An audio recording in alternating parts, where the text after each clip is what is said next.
It is my distinct pleasure to introduce our next group because I have worked very closely with each and every one of them on their research papers. So we're going to be talking about the Community Land Trust Research Series. It's a series of reports that have been produced by these researchers and others in coordination with the Balanced Supply of Housing. I do want to give a big shout out to Sarah and Mackenzie, who were huge roles in formatting these papers, editing these papers, and putting them out into the world.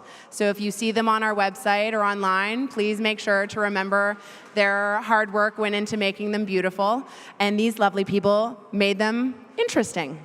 So I am going to leave you in the capable hands of Dominique Russell, Kuni Kamizaki, Penny Gerstein, Emma Esvan, Susanna Bunce, and Alina McKay.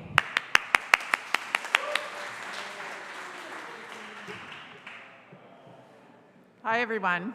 So I'm the research coordinator for the Canadian Network of Community Land Trusts, and I'm really excited to be officially sending into the world this series.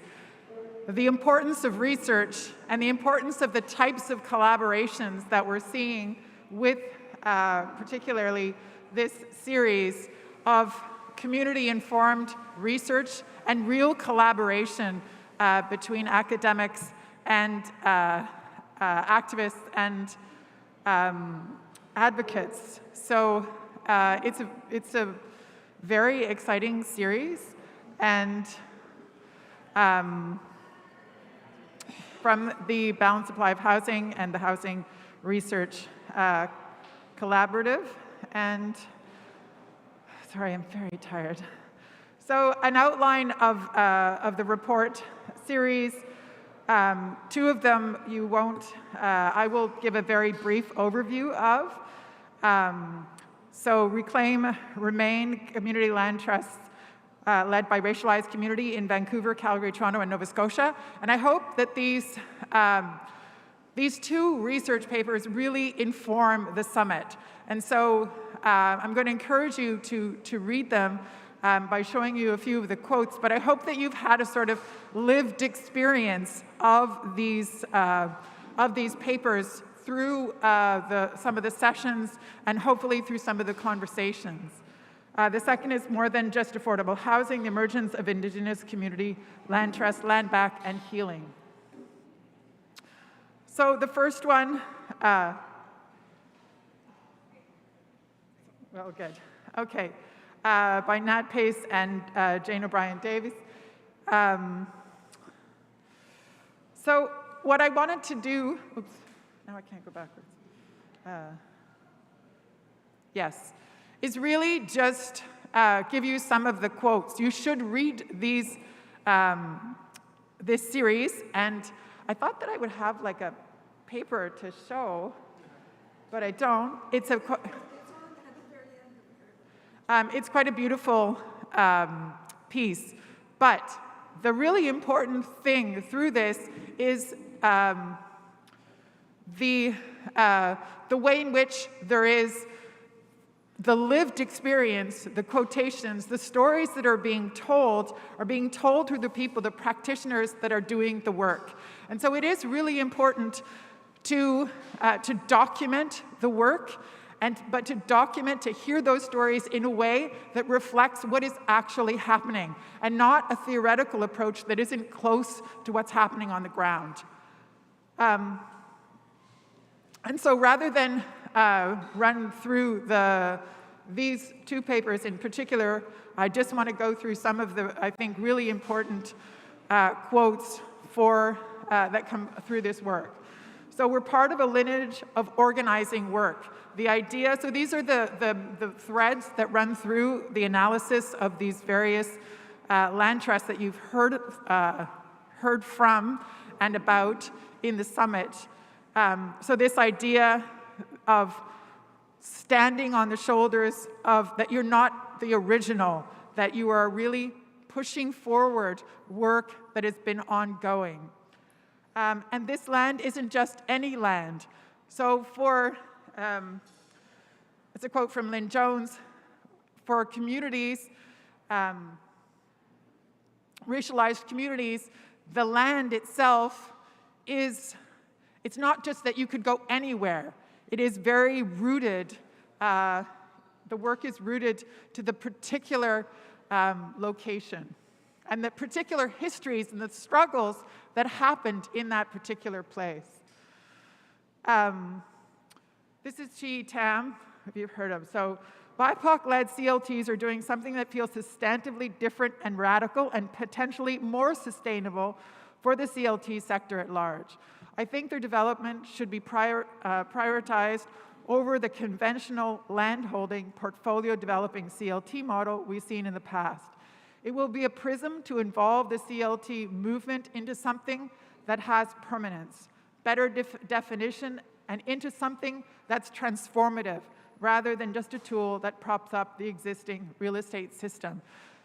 Nat at the beginning spoke about the importance of that our land trusts don't become land grabs, that we understand that there is a radical edge to what we're doing. Although we're sort of stuck right now, we are in the system, but trying to change the system.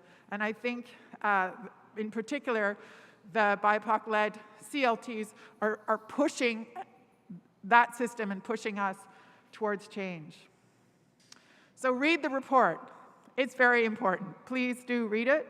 And I'm not sure if you can scan the QR code, but so that's the first one. And I really am not doing justice to these reports. I'm just giving you a very brief taste, and the other reports will be presented more fully. So more than just affordable housing, the emergence of Indigenous community land trust, land back and healing by Maggie Lowe and Tiana Lewis. And really delightful to work with Maggie, and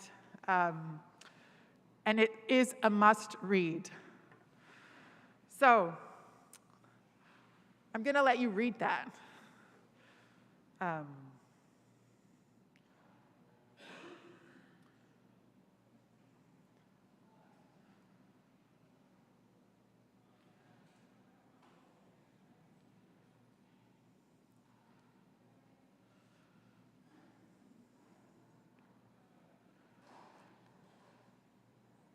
I think it's so important to acknowledge this and see this and understand this, and in particular to hear it through a quote, because it's not an abstract thing. It's something that is felt.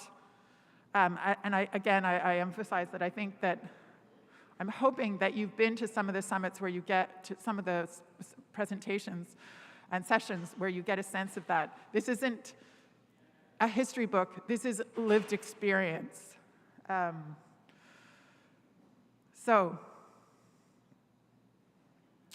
I think this is really important as well, where it's like community land trusts are models of collective land stewardship, but there's a tension where we're on stolen land and Indigenous peoples have been stewards since time immemorial.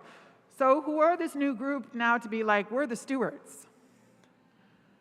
And again, I really encourage you to read this report, because when we are thinking about land, we are on stolen land. And what does that mean when we're working with land? And I'm not saying that there's a simple answer to that, but it is really important to hear those voices. And in this report, there is analysis, but that analysis is really based in what is happening on the ground, the actual experience. And this one I think is really important as well. Organizations are inundated with requests constantly to consult on every single freaking thing. And we're just this tiny neighborhood organization, right? It just doesn't feel appropriate for us to be a random group of people in a neighborhood to be approaching nations formally. So again, in the voice and what's happening on the ground, and in this report, I think there's an understanding of the difficulty that we might be able to identify as trying to get a CLT off the ground, and what that means when you're as stretched as you are, as Indigenous groups tend to be, and consultants being asked to be consultants. So read the report. Please read the report. It is really important, and I'm not able to do it fully justice the way that Maggie would, but or not. But please do read the report. And now we're going to hear from Cooney.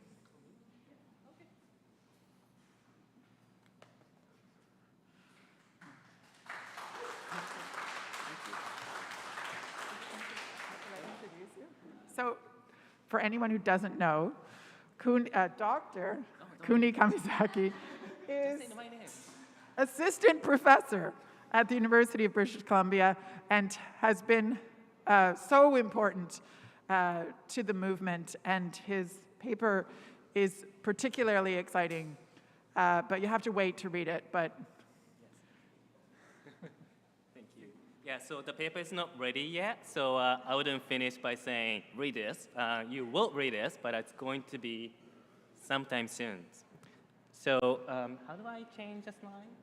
Oh, this? Okay. Thank you. So this is the last session of the summit. Hope you're doing well. If you need to stretch, please do, because I need to do that.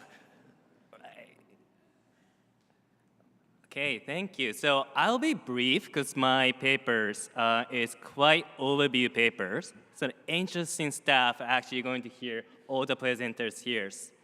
So I was asked to work on this promising use case paper for community ranchers in Canada. So I'm sure many of you have this experience, but we work on a CLT on a day-to-day basis, and we know why CLT matter to us, why it is important, and how it can be used in practice. But then when we talk to people like government staff, funders, or other community nonprofit partners, the question that we often get is, so what is community ranchers? See? Anina is going to talk about a paper that talks about the definition of the community rancher, so it will be really exciting to hear about it. But also, we often get other questions like, okay, so tell us, the idea of the community ranchers is really interesting, but how can you actually put into the practice? How does it work on the ground? Or some might say, well, sounds like community ranchers are really working in the United States, and it looks like CLT is new to Canada, so we don't know how it's going to work. So there's some sense that the effectiveness of community ranchers model is not proven or not demonstrated in Canadian context. So this paper is response to these questions. And then this paper demonstrates the range of inspirational cases and achievements that already exist in Canada. And in this paper, it describes 7 benefits of the CLT model based on actually existing practices of the Canadian CLTs. So let me walk you through quickly. Oh, nicely designed. I did terrible design of slide, but it's nice, much nicer. So first one is building a pathway toward reparation, reconciliation, and racial justice. So Dominique has already talked about those 2 papers that talks about this point. And second, the CLT create permanent affordabilities through community ownership and stewardship. Government affordable housing programs, they have affordability requirement, how long housing should be, staying affordable because public grants are used. But as you know, years of requirement tend to be 10 years, 25 years, 30 years. So it's very short if you think about it this way. So CLT say no to this and ensure 99-year permanent affordabilities. And third point, the CLT undertake community-led preservation of at-risk affordable housing. And I'm sure at this summit, you have heard amazing, exciting story from Ottawa community ranchers, Kensington Market community ranchers, Parkdale neighborhood ranchers, and many others. And fourth, a CLT take perpetual responsibility for community land stewardship and asset management.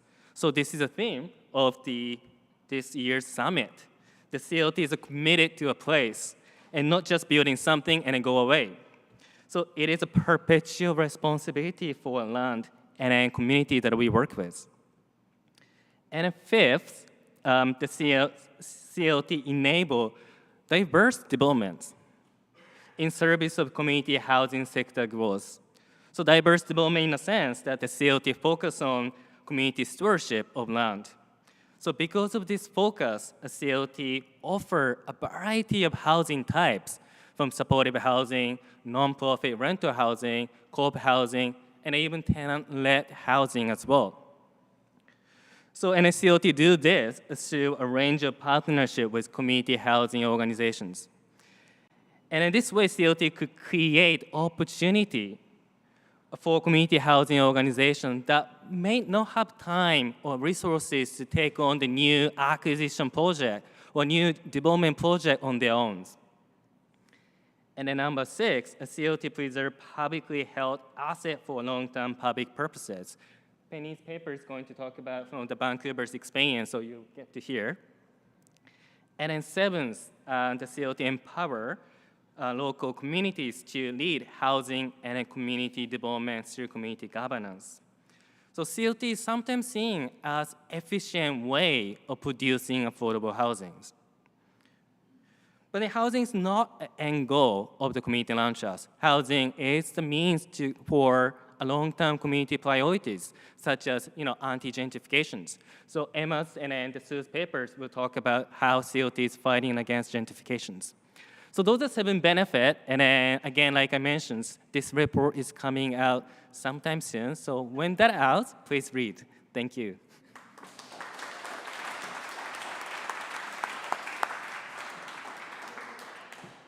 I did get to read one version of Cooney's paper, and I was just like, Cooney, this is so perfect, because it's how we tell the story is really important, and I assure you, it's beautifully told.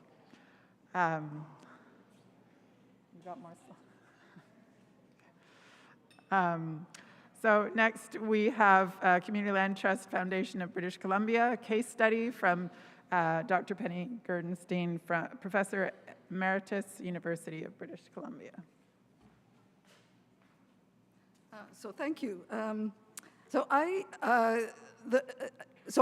from Vancouver, and the first experience I ever had with Community Land Trust was through the Community Land Trust Foundation of British Columbia. In fact, it was actually an earlier iteration. And so what I'm really finding so interesting about being part of the whole Community Land Trust network is all the variations in how land trusts are evolving in Canada. So but this is one that I think is particularly interesting because it is quite unique. Before I start, I want to thank Tom Armstrong, who's the CEO of the Cooperative Housing Federation of BC, and Tiffany Duzuta, who is the director of the British Columbia Community Land Trust Foundation of BC. I think she talked yesterday. They gave interviews that informed this case study, and I also want to thank Emma Esvan, who is a PhD candidate at the University of Toronto, for conducting the interviews, and Sarah Lewis, Knowledge Communications Coordinator, who's very busy doing everything, it seems like, in this workshop, at the Balanced Supply of Housing, for editing this paper, and she did a marvelous job editing. So just to start, the CLT that we're talking about here really differs, very significantly from the others that I'm sure you've been hearing about. It's the ones that, the Kensington one and the Chinatown CLT and others, the Ottawa one, really required a lot of community participation to get this going. This is a much more top-down CLT. Because what it was created by the BC Cooperative Housing Federation of BC. And if you can look at the governance structure here, it's the governance is starting out by the Cooperative Housing Federation, and then it's going to these the different sort of foundations and different societies that needed to be created for various reasons because of legal ramifications, and then the specific societies. And this gives you a more detailed sort of picture of what this community housing federation foundation is like. So there's at the very end, at the end of this diagram on the right, is all of the societies that are presently part of the Community Land Trust Housing Federation of BC, which is a long name.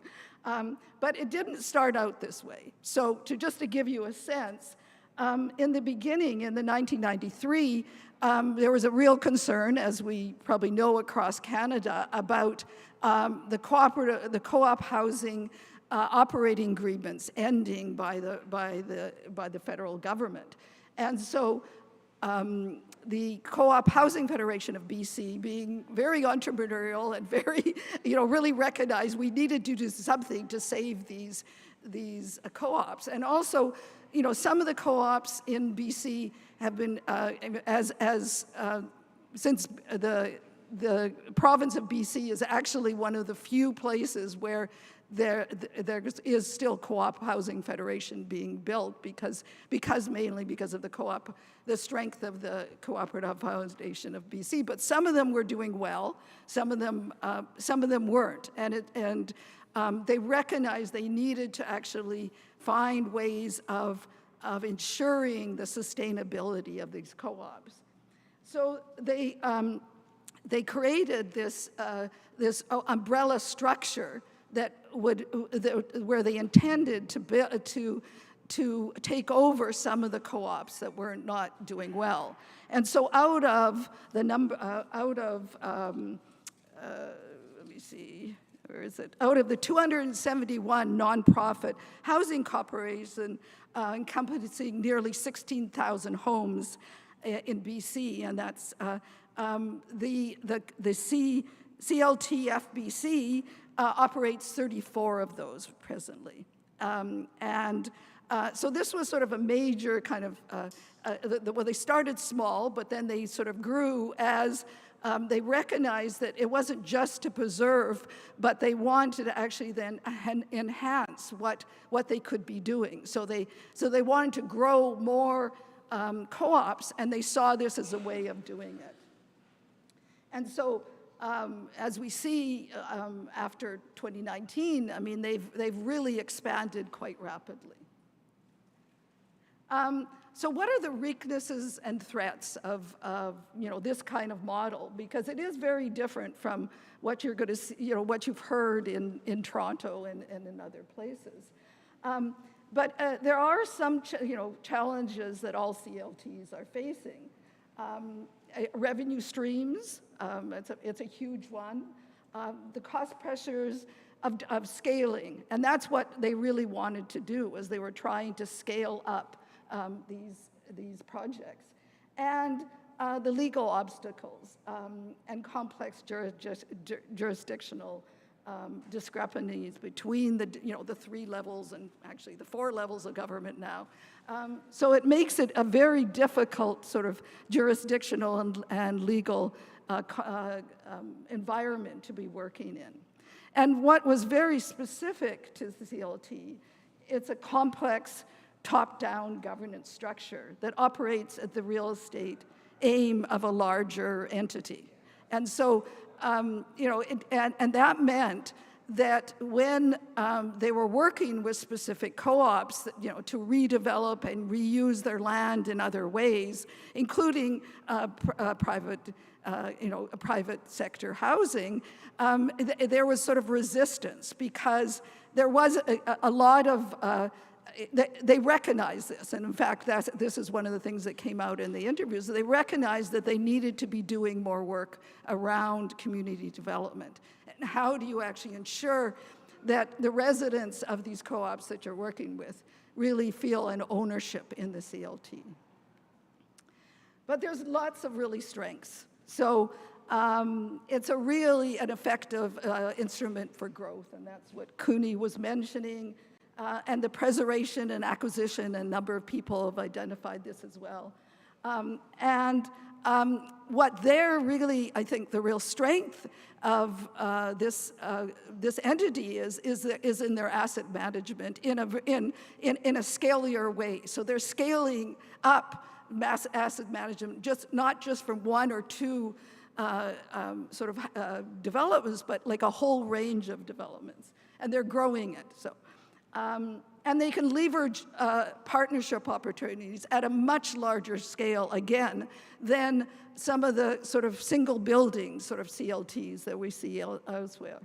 And it's a real opportunity to be building new homes rather than just trying to preserve existing, which is what, again, a number of the CLTs across Canada are trying to do.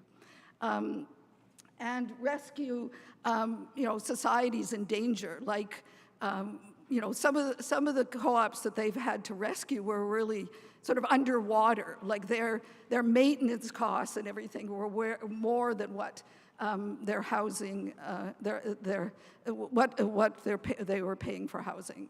Individuals are paying for housing, so it became a real problem, and it can empower individual co-op members to govern and manage their own communities, I think, if it's done well.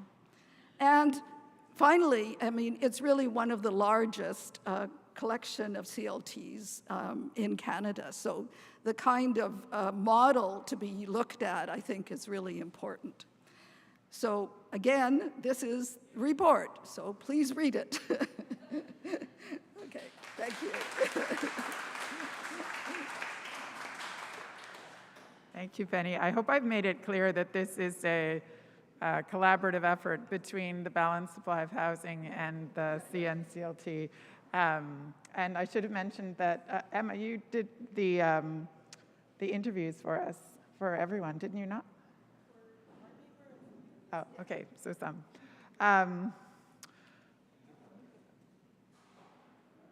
So Alina is going to present the Community Land Trust definitions.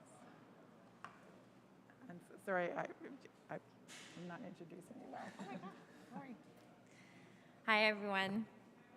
So I'm going to be presenting Community Land Trust definitions, and this is a paper written by UBC Law student Megan Auger. So I'm the deliverer of the message here. So yeah, enjoy. So just an overview of the paper. It really provides an overview of the Canadian legal context. It then digs into international legal context because, as you'll see, there's not much of a Canadian context in terms of legal definitions. And then we'll have some lessons learned for Canada. So how are CLTs defined in Canada? There's actually no laws in Canada that specifically refer to CLTs, but we do have two sort of a funder definition, so CMHC has a definition of CLTs. I'm not going to read it out, but just pointing to the fact that, right, many CLTs require funding, so funders of CLTs have had to accommodate by writing a definition. The other place that we see a CLT definition is also, right, taxes. So CRA, Canadian Revenue Agency, also has a definition of CLTs that they use.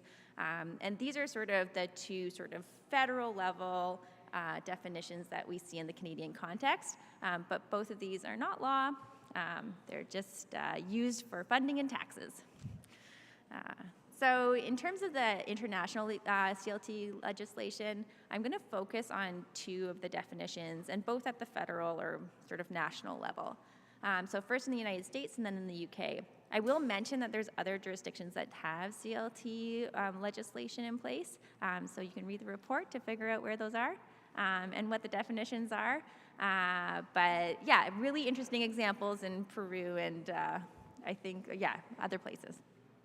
So in the United States definition, there's really a focus on community housing. They're a community housing development organization. Also, so not sponsored by for-profit organizations. This is similar to the Canadian context where they're mostly nonprofit corporations, right? Many CLTs are really defined this way. The purpose is really around acquiring land, holding land in perpetuity. I'm just going to keep on clicking here, conveying land primarily through long-term ground leases. So the ground leases piece is where the US definition and Canada, how Canada might define things, is quite different. Thanks, Josh, for nodding and then being concerned that I wasn't, yeah. So transferring ownership of improvements to tenants is something that is actually like quite difficult in Canada. Read the report for the full, digging into there on like why that's different. We don't really do that in Canada because land and property are quite tied together in ways that are different in the US. Retaining preemptive rights to repurchase improvements is also something that's specific to the US definition and context. In terms of the US definition, also includes ensuring improvements remain affordable for low to moderate income families. Membership is open to adult residents of a geographic area specified in the bylaws. And there's also this idea that a board should have tripartite governance. So that's really this three main places where governance is coming from the community. So that's leasees or tenants, community members, or local stakeholders and experts. So yeah, that would be sort of the US definition, the key components of it. For the United Kingdom, the CLT definition, this is actually moved. So it was part of a statute that sort of gave CLTs the benefit of the doubt in terms of becoming a nonprofit provider of housing, but there's been recent legal changes that have made it so that that's not the case any longer. So for the UK definition, I again won't go through all of these, but it's really around so there's more about the values of the CLT in the UK definition, so expressing the purpose of furthering the social, economic, and environmental interests of the local community. There's also less about the geographic region. So you can see, members of a trust control it. So I guess they say individuals who live and work in a specific area can become a member, but it doesn't really say it's not, it's less tied to geography than the US definition. So a couple of the common elements in this review of international definitions of CLTs really come out with these 6 common themes, which, we can think about, how they may or may not apply to Canada, especially when we're thinking about as a sector, and I'm using we loosely here, think about as a sector how we might want to define community land trusts for our organization, for a network, in our own province, where property law is often, mainly that's the main jurisdiction of property law, or nationally where we're thinking about funding and taxes. So common elements include their nonprofit, corporation, so giving them the rights of a person to do certain things, I guess, charitable status requirements as well. So that's around not having to pay certain taxes. There's also activity-based definitions. So the right to acquire and hold land is often a really key piece of a definition. The ability to lease land is also a key piece of, especially the US definition. And then this community stewardship piece, right? So that activity of being a community steward. The purpose of in terms of, what a CLT is actually supposed to do, so often in the definition it might include things like ensuring affordability, stewarding land, or in the US context, there's often definitions will include something around promoting residential home ownership. So yeah. In terms of beneficiaries, so who's actually going to be benefiting from the work that the CLT does, there's often definitions include local community or a current or future generation, which is obviously can be very, there's a broad definition of who that might include or not include. And then also benefit for local government. So in some cases, this is actually, a government body that is using a CLT to acquire and manage land, so it's less community-led in that case. But in places like Brazil, this is actually a planning tool that's used to hold land by, say, a local government. In terms of governance, there's also different definitions include things like the US definition includes the tripartite model of government, where other jurisdictions include things like partially composed of tenants is often a key piece of it, or some level of community governance. And then there's also around membership, so designated geographic area or interest group. So I wanted to bring this back to Dominique's discussion of keeping the sea in community land trusts, because I think that really when thinking about a definition, we can think about how, right, in the Canadian context, how shared values and a geographic region, right, how that might shape how we would define community land trusts.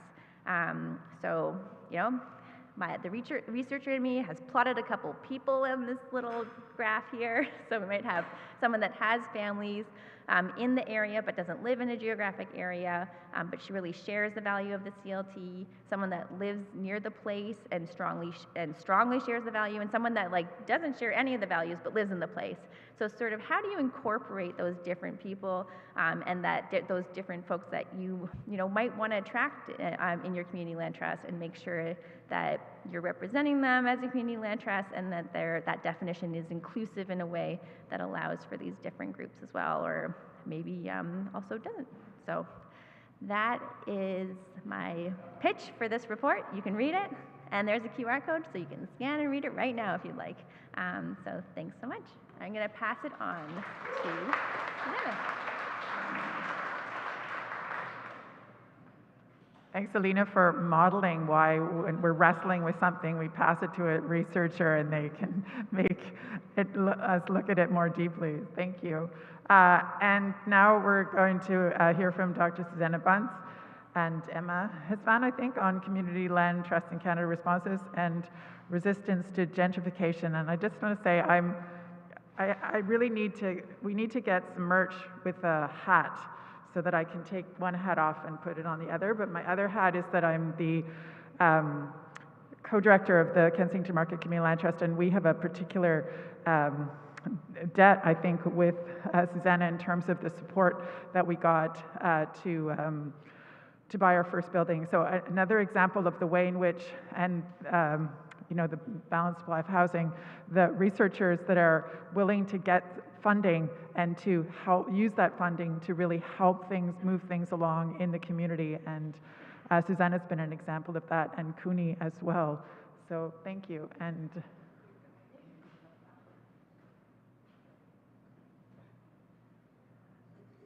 hi, everyone, and thank you for staying to listen to academics speak about their research. And I wanted to say, it's been 2 days of listening to some really powerful and engaging discussions around the work of CLTs. And I'm an academic who studies CLTs, and it's just always a humbling experience to really hear the stories of work that's being done by CLT organizations and blossoming CLT organizations across Canada. It's also a joy to be part of this team of researchers developing this policy paper series, and really the intention of the policy paper series, should be credited to Josh Bart, who really came up with the idea of developing a series of reports. Sorry, it's kind of dissonant. Okay. Who really came up with the idea of creating a series of reports that would be helpful for CLTs. So the work is really meant to celebrate, amplify, and document the work of CLTs, because CLT staff, I know, are always really strapped for time and don't have the work to do that documentation time, the effort that's needed to document and to write down the amazing work that all of you are doing in your respective CLTs. So this is really the genesis of the policy paper series, is to really give back to you, so you can use these papers in helpful ways for funding applications, for your own research, for your own work, etc. So it's not the traditional extractivist kind of academic work where we're taking from you and then going and developing our own agendas, right? So We don't like that approach at all. Okay, so just on that, just thanks Josh for really spearheading this the development of this policy paper series. Emma and I decided to write a paper on gentrification, and as we know, over the last 2 days, gentrification sort of centers pretty heavily in the motivational practices of CLTs and the ongoing practices of CLTs, why CLTs form and what they do to resist the pressures of rising housing prices and development pressures that we see in cities and now in rural areas and wilderness areas across Canada. So our report focuses on how CLTs respond and resist gentrification, and how gentrification is a concept related to place-based change with multiple negative impacts, and so how gentrification is really interpreted by CLTs. So we hear the term gentrification in media, in our everyday conversations, and then in the context of CLTs, how CLTs frequently see gentrification as a motivational factor in your work, in their work. So we were curious to find out how gentrification is addressed by Canadian CLTs, and to write a report that would hopefully be helpful for CLTs in your future anti-gentrification work, however you define gentrification, in explicit and implicit ways. And we found that CLTs indeed define gentrification in explicit and implicit ways, so very good. So the CLT model offers many practices that form an antidote to gentrification. So if gentrification can be defined, oh my gosh, I haven't pressed. Thanks, Dominique. There we go. So now you can read along with me. Okay, thank you. So I'm gonna have to, yeah, okay. I'm gonna pat my head and rub my stomach at the same time. So if gentrification can be defined in terms of rising housing and land costs, the direct and indirect displacement of existing residents as a result of these increased costs, and the celebration of profit-making from private property, then CLTs can really be viewed as the opposite of this, a model that celebrates decommodification, collective ownership, and opposes profit-making from land and housing. And indeed, many of the technical elements of CLTs naturally work against gentrification, such as the ground lease, which focuses on keeping land and housing affordable in perpetuity, and the governance structure of CLTs that emphasize collective decision-making. So we did interviews with staff from 9 CLTs across Canada in urban and in rural locations, and we identified 3 themes. So first, the rising cost of housing and development pressures. So CLTs really viewed these issues to be both the product and outcome of gentrification. And for many CLTs, particularly CLTs based in large cities like Toronto, the reason why they formed. So they formed in response to gentrification pressures and seeing the impact that gentrification was having in their neighborhoods. So Dominique Russell, who was one of the interviewees from Kensington Market Community Land Trust, Chi Tam, who works for the Toronto Chinatown CLT, both identified gentrification as a motivational factor, and certainly in Parkdale that was the case as well. Second theme we identified is the use of the term gentrification. So as I mentioned, some CLTs explicitly refer to gentrification in their work, and some of them use gentrification in implicit ways, and some CLTs often problematize gentrification. So gentrification as a concept is often seen as an academic container that academics use to identify different processes that happen in neighborhoods that focus on neighborhood transformations, such as rising housing costs and rising land prices. But that's really what's happening on the ground, and whether or not gentrification is actually even an interesting or useful term, right? So it was quite, the responses we got through our interviews were actually quite interesting. So gentrification can be seen as a tool to prevent gentrification. So the interview with Jajaka Blay and Hogan's Alley Society really sort of thought about gentrification as a way to reclaim land and to prevent potential and future pressures on land development and increasing housing prices. Gentrification can also be seen gentrification was also understood as colonization.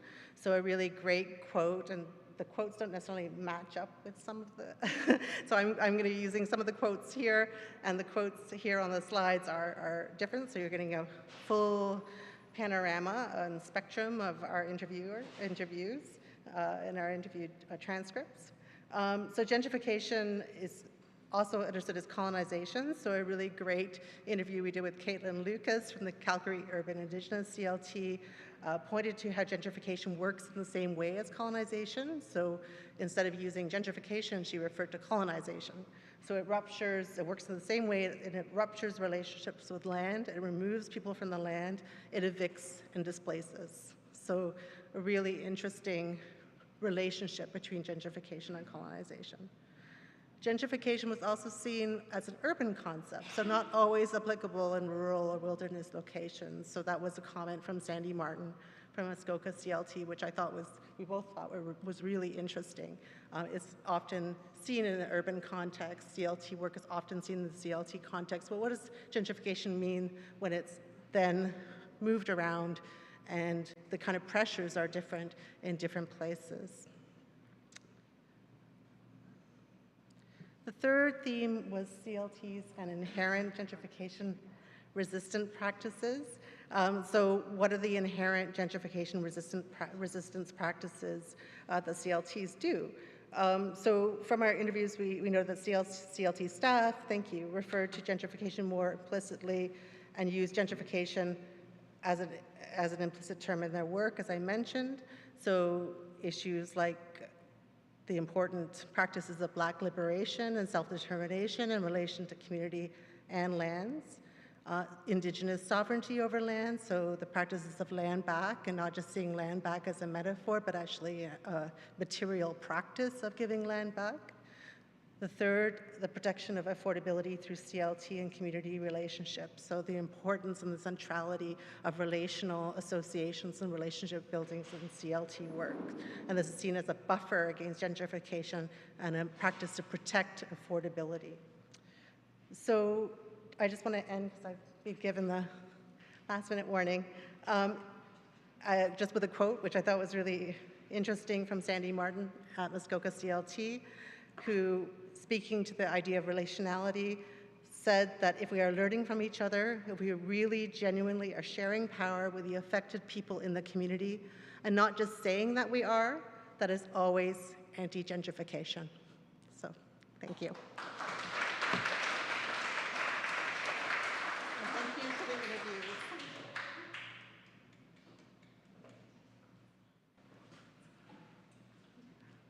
I got it. Yes, thank you, Susanna. I'm sorry to cut you off. I wasn't keeping exact time, but we have a few minutes, so I hope I didn't cut you off too much. But I do want to say, part of my work as the research coordinator for the Canadian Network of Community Land Trust is to coordinate research. So if you have a question, a burning question, we have some academics that reach out and say they want to, answer questions. So please let me know, and I will match make if I can. Questions?